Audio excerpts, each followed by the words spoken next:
Kinailangang lumikas ng ilan nating kababayan sa Israel mula sa mga lugar na nilusob ng Hamas. Pero tuloy ang kalbaryo dahil may mga naririnig pa rin mga babala at mga pagsabog. Yan ang tinutukan ni JP Soriano. Umalingaw-ngaw ang tunog ng sirena sa bahagi ito ng Tel Aviv dakong hapon sa Israel kahapon. Indikasyon yan na may paparating na rocket attack at kailangang magkubli sa bomb shelter, tulad ng ginawa ng mga residenteng ito. Maya-maya, maririnig naman ang mga pagsabog. Nag-activate kasi ang Iron Dome ng Israel, ang kanilang missile defense system na nag-i-intercept ng mga rocket attack sa ere pa lamang.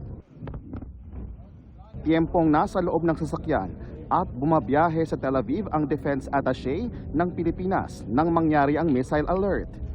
Kapag inabutan sa kalsada ng missile alert, kailangang lumabas ng sasakyan at dumapa sa semento o kalsada na siyang ginawa ng mga makikita sa video.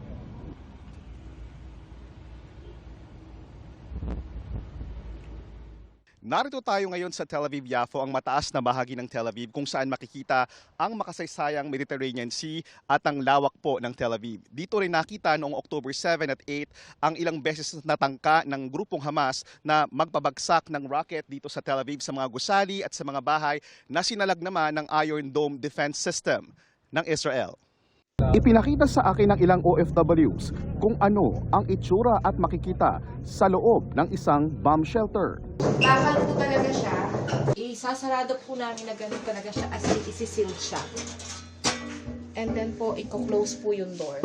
Then nandito po lahat kami. Meron po ilaw dito, may hangin. Sabi po kasi sa amin, as long as sarado tong bakal, safe kami. Automatic daw po na talagang pag na-close na, meron daw pong lalabas ng mga hangin-hangin, yung mga ganun. Baka ito yung excess. Ayan, tulad po nito.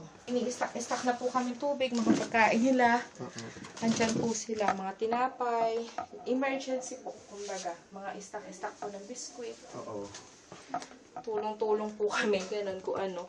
Tapos pag tumakbo kami dito, lagi po namin dala yung mga bag namin na may emergency kit, may gamot. Ang ilang OFWs naman na inidikas mula sa mga lugar na nilusob ng Hamas, kinukupkup ngayon ng ilang Filipino community gaya dito sa Afula, Israel. Dinalhan sila ng mga pagkain, tubig at iba pang supplies ng OWA at Philippine Embassy sa Tel Aviv para sa mga Filipino community leaders sa Afula, Israel. Mayroon ding iba na lumikas sa Jerusalem at Nazareth.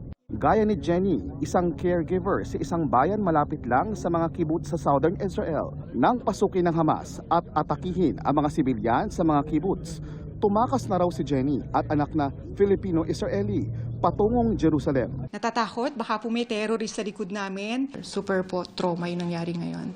May ilang Pilipino rin dito na inidikas mula sa hilagang Israel, malapit sa Lebanon, kung saan nagpapakawala rin ng rocket attacks ang grupong Hezbollah. Yung natatakot ka talaga pag narinig mo yung pag-wing ng missiles, tapos yung paglan niya sa lupa, boom talaga, para kang lilindulin.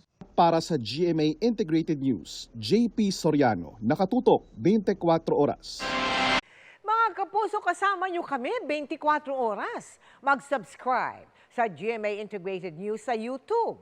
Sa mga kapuso abroad, bisitahin ang GMA Pinoy TV at www.gmanews.tv.